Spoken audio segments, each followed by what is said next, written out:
y'all, welcome back to EMC, Evelyn's music class. This is your last summer class, and so there's still a lot of stuff I want to tell you guys about. This will be a crash course on most of the rest of music theory.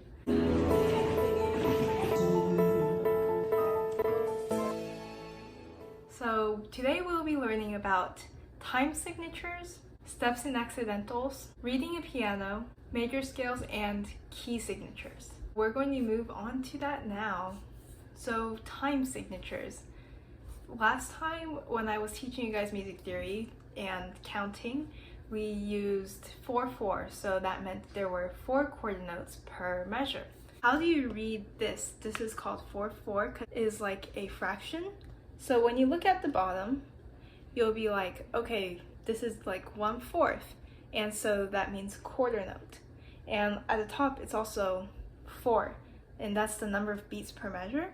One measure will have 4 things, and then because it's a quarter note, there'll be quarter notes. And that's how we get this way of counting. As you know, 4 quarter notes is a whole note. When you write down a whole note, that is 4 quarter notes. So we're going to go on to the next one, a very commonly used time signature, which is 3/4. And so this type of counting is usually done in the ballroom. But when you first think about 3/4, use the same way of logic that I taught earlier. So you're going to look at the bottom because it is 1/4. So you're going to look at quarter notes, and at the top there's a 3. So it means there are 3 quarter notes in a measure. Now you're going to be like, okay, 3 quarter notes, then how will I do a whole note? Because a whole note would go across another measure because you can only have 3 beats in a measure now. So you're going to be like, okay, we're going to have a dotted half note, which is a half note plus a half of a half note, which is 3 beats. And then we're going to add a quarter note here. And then you need 2 more beats here, so we'll put we'll put rest. However, rests are a little different. When you see a whole rest, it means you have a rest the entire measure. But for whole notes, they depend on the time signature. Next, we have 6/8. So 6/8, that's a little different from the past two because the denominator is different, the number on the bottom. So instead of 1/4, it's a 1/8. So that means we're going to be using eighth notes to be counting. And the top is a 6. So that means we have 6 eighth notes per measure. So now that we look at it, we see 6 eighth notes and we're like, oh, but this is the same thing as 3 quarter notes, right? Because 2 eighth notes is 1 quarter note. So why is this not 3/4? Like, what is the meaning of this? So 3/4 is used for like waltzes and ballroom dances, while 6/8 is also used for waltzes, but is more subdivided, so it is more light and free-spirited than a 3/4, which is more grounded and strict. Finally, we have 3/2. So 3/2, the same way, is half, right? The bottom number is a 2, so we're going to see is a fraction of half.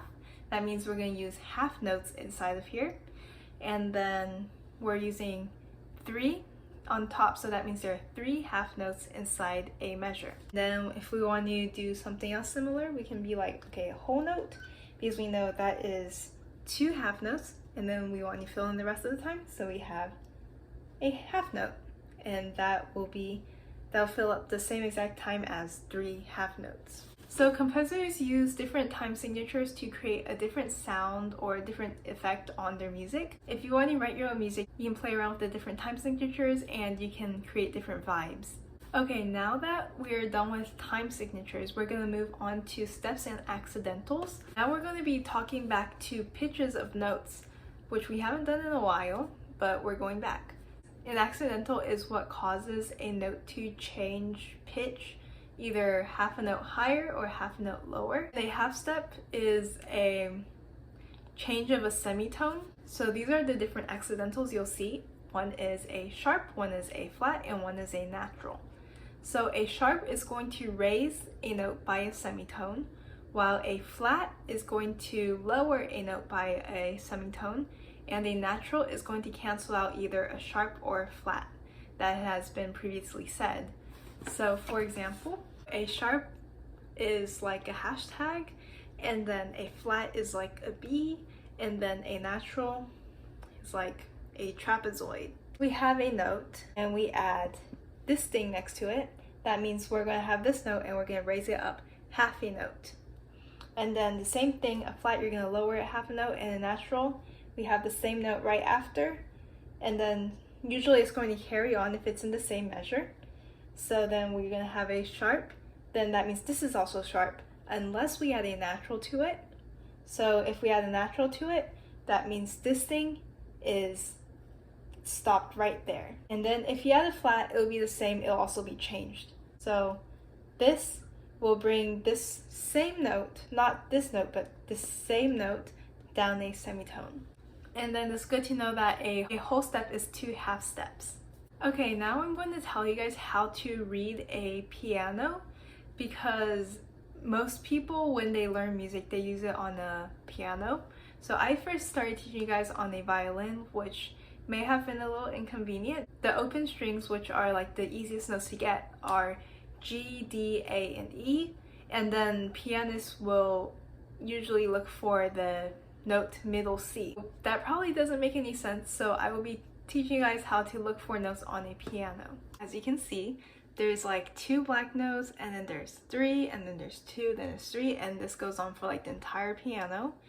And so you're probably wondering, where can I find the C, or whatever note you want to find?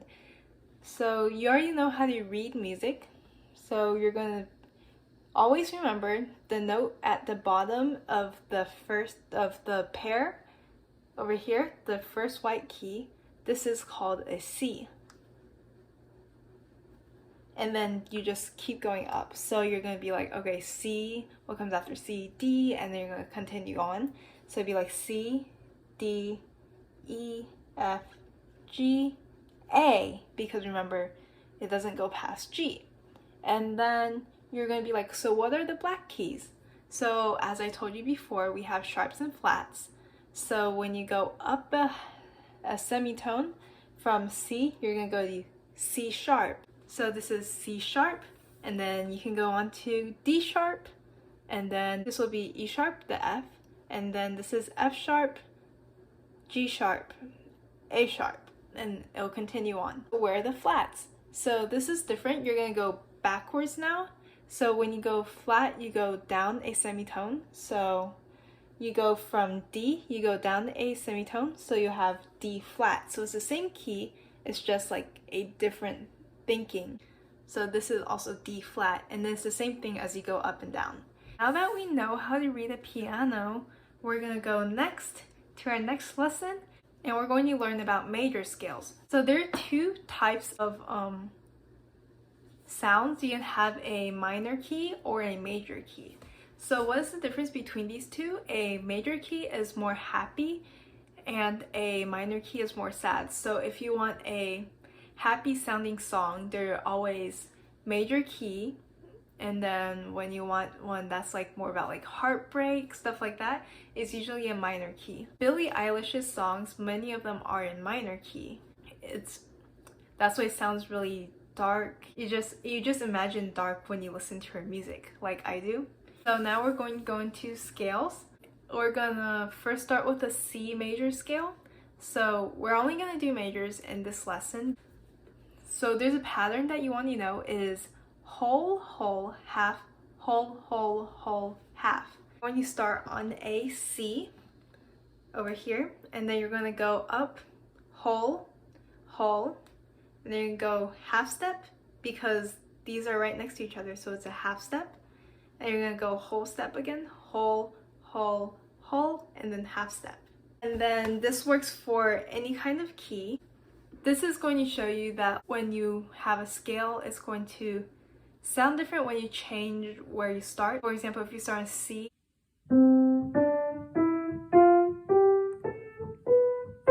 and then if you start on D,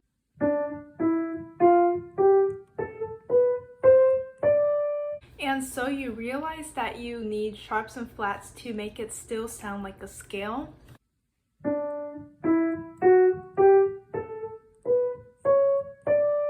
If you use the pattern on this, then you can see that the whole, whole, half, whole, whole, whole, half makes it still sound like a major scale. And that's really cool because it's the same for all of the major scales.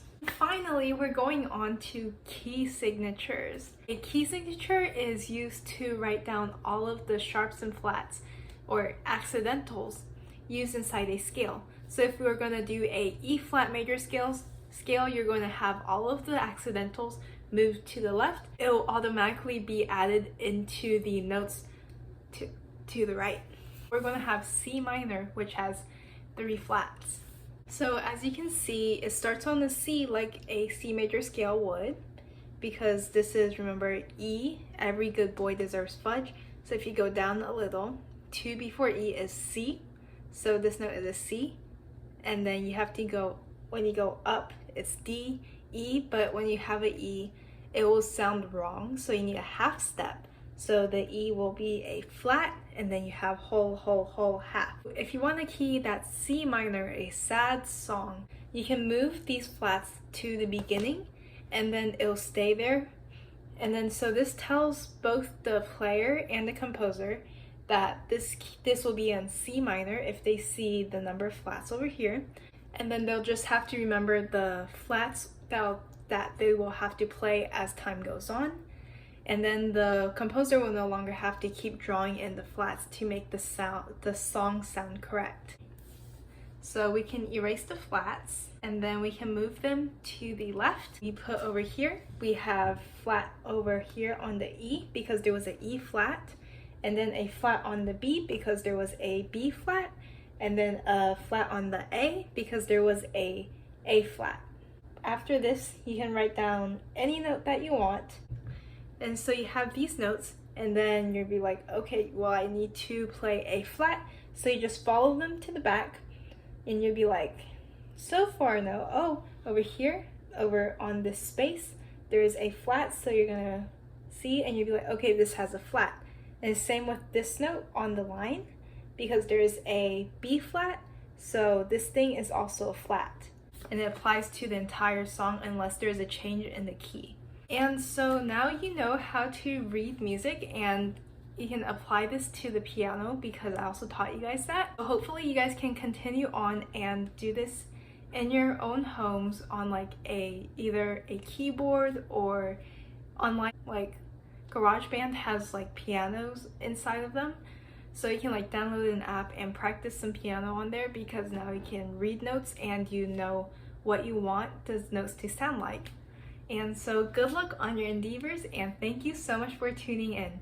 Don't forget to like, subscribe, and donate, and see you next time. Bye. Hi, we're your IFA co-founders. I'm Ellie. And I'm Miriam. And thank you so much for watching our videos. You guys can learn more about our cause down below at our website, www.inspirationfinearts.org. And if you like this video, make sure to subscribe to our YouTube channel. We couldn't be where we are without the support of you guys, so make sure to send in videos of the things that you've learned during classes and pictures of the art that you completed. Everything you send in will be featured on all our social media platforms. Thanks for supporting us, and until next time, Go find your inspiration.